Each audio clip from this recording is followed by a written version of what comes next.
Resident Evil, the final chapter, is the 6th and hopefully last installment of Paul W.S. Anderson's Resident Evil series. Now, here comes the difficult part of this review, describing the plot. Give me a minute. Okay, from what I understand, it's about Alice, once again, played by Milla Jovovich, and she's out in this Wall-E-looking world where all the buildings are crumbling apart and it looks like a desert.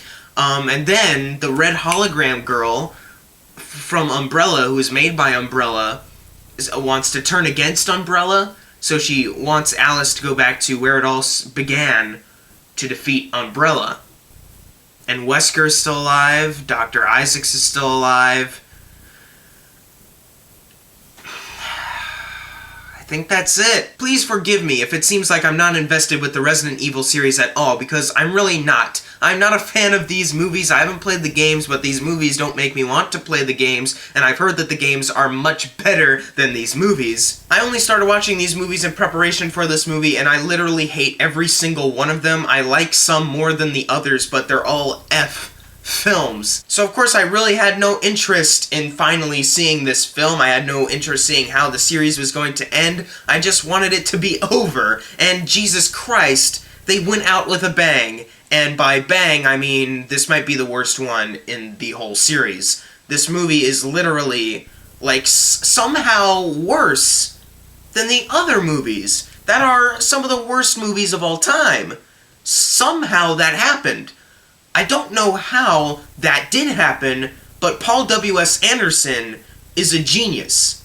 Like, you have to try to make movies this bad. Like, the editing, it's not like the kind of editing where it's like they just keep the camera still and it's really flat. Like, they literally took time, they put work into these cuts. Multiple cuts in the editing room to make up these fight scenes. You have no idea what's going on in these fight scenes or any scene that's happening in the movie because the editing is all over the place. But when I'm watching the movie, I'm like, people sat down in a room while making this movie in post and decided this movie will look good if we take at least like 0.5 seconds of this shot, follow it up with like another 0.5 seconds of another shot that's in a completely different place, but it'll look fine. It'll look spastic. It'll look like Mad Max, or it'll look like The Matrix. It'll be great, Paul! This is definitely one of the most irritating film experiences I've ever had just because of editing alone.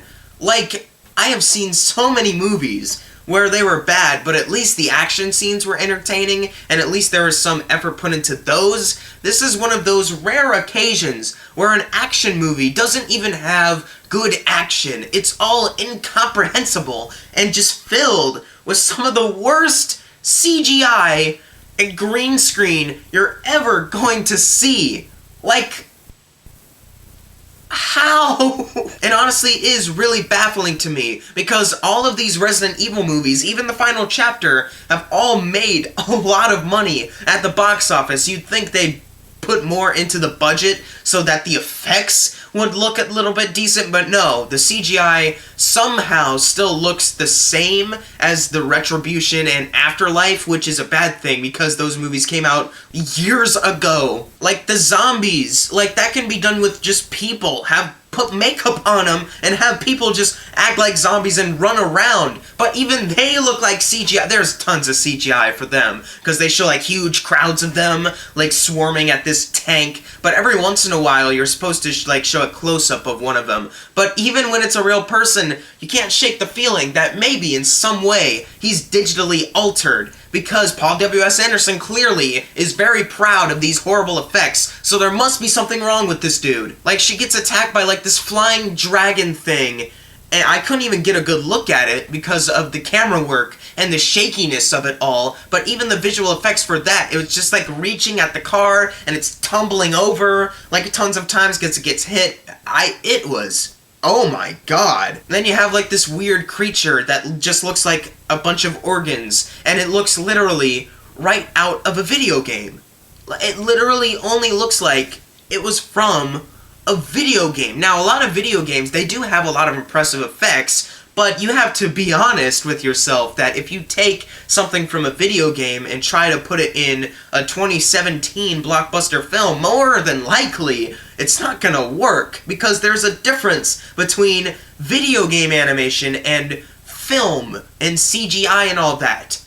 It looks so bad in this movie. It's like they weren't even trying. But we all know Paul W.S. Anderson never tries, unless it comes to screwing up his movies, then he tries a lot at that. Even the musical score is screwed up in some way. Like, I am rarely mad at film scores in movies, but Resident Evil Final Chapter, somehow, the score really pissed me off. I don't know why, because music never usually pisses me off. But this somehow did. That's another thing Paul screwed up. What else did he screw up? Oh yeah, there's a lack of a satisfying conclusion. Like, even if you were a fan of the Resident Evil movies, somehow, even though they're some of the worst piles of crap ever, I don't even think you'd be proud with this ending. They pump it up as the final chapter, but even as they end the movie, they kind of prove that the whole thing isn't over yet.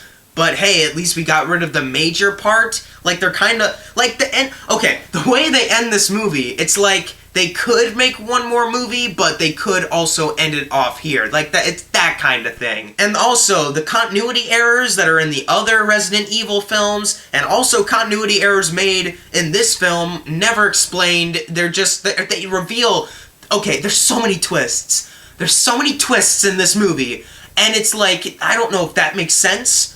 Why is that possible? What the fudge is going on in this movie? Like, I'm being serious. The twists that they try to put into this movie, I was dumbfounded. Honestly, dumbfounded at them. I did not know how to respond. Instead, I just sat in my chair, mouth dropped, watching the screen. Alright, on the Paul W.S. Anderson checklist, he screwed up directing, editing, action scenes, script, and music. What else does he screw up? Oh yeah, the cast. Okay, Milla Jovovich, I don't like her character Alice. I really don't. It's really just she stands around and puts on a tough girl face and talks in a tough girl voice.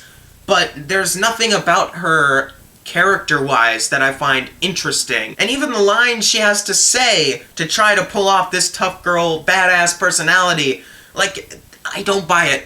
I'm sorry. I don't buy it. There's a scene that in concept is a good idea, like she steps into this thing that clutches around her ankle and she's upside down and these guys are gonna beat her up, but then she beats them up because she's a badass and she can do anything. But when that scene actually happens, seeing it play out, I did not buy it. And then you have the rest of the cast, which is pretty much just cannon fodder for everything else, except for Ali Larter because she was in the other Resident Evil movies, and pretty much anywhere Alice goes in these movies, she knows at least one person. She runs into at least one person she knows from the previous movie, and in this one it's Ali Larter playing Claire. Like, she gets knocked out from her motorcycle by this group of people, but then she wakes up and she feels threatened because everyone's pointing guns at her. Then Ali Larter comes in, points a gun at her, and goes, "Oh, Alice!" And she goes, "Claire!" And then all of a sudden, they just cut to Claire going, Umbrella found me or something, but I ended up here, isn't that amazing? Just rushed exposition to explain why she's here,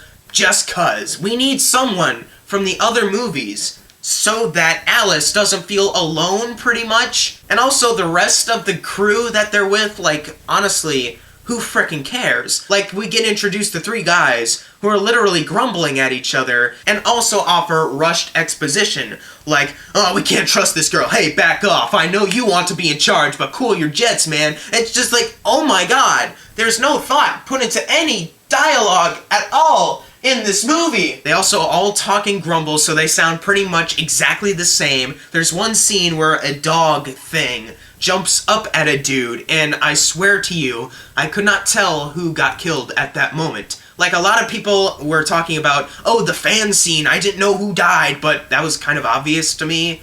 Like, even I complained about the editing, but I could tell who died at the fan scene. But in that scene, the dog scene, all of a sudden there's just one dude who has a dog jump on him and he dies. I did not know who he was, and when they cut on to later scenes, I still couldn't tell who just died, if we had met him before, or if he was just an extra. I couldn't tell. Oh, and speaking of that dog scene, and this kind of applies to zombies too, whenever they have to show shots of someone running from, like, these crowds of dogs or zombies, and they have to, like, go up in the air a little bit. You see the crowd chasing them from behind, but then also all of a sudden seeing them corner them from the sides. Like, that happened at least 5 times, and it got old so quick. I was like, show something new! And that finally checks off the last mark on the checklist of Paul W.S. Anderson screwing up his whole movie. Guys, this movie sucks. If you somehow, once again, if you somehow like these movies, even though they're the worst things ever, then go see this movie. If you somehow like them, then you will most likely like this one, because it's exactly the same. Like, they don't change much, except the editing is more frustrating. But if you like the other Resident Evil movies, then maybe you'll like the editing here. The characters suck, the action sucks, the visuals suck, the editing, oh my god, it's atrocious as all hell, and the ending of this movie, to make matters worse, isn't even satisfying. A guy wanting this series to end wasn't even satisfied with the conclusion of this movie. I'm hoping that in some time in the future, they reboot the Resident Evil movies and make them more what they are in the games, so that fans can enjoy them, and quite possibly people who haven't played the games can also enjoy them and be able to want to play the games instead of seeing these horrible movies and thinking, wow, these games must suck. I'm gonna give Resident Evil the final chapter an F. The final F I'm gonna give with this Resident Evil series. This movie sucks so hard. Do not see it if you haven't already. It is not worth your time. Seriously, you're gonna get a migraine if you do. But if you've seen Resident Evil, the final chapter, leave in the comments below of what you thought of it. And as always, thank you guys for watching. Make sure to subscribe. I'm Jackson Fulcher. See you guys next time.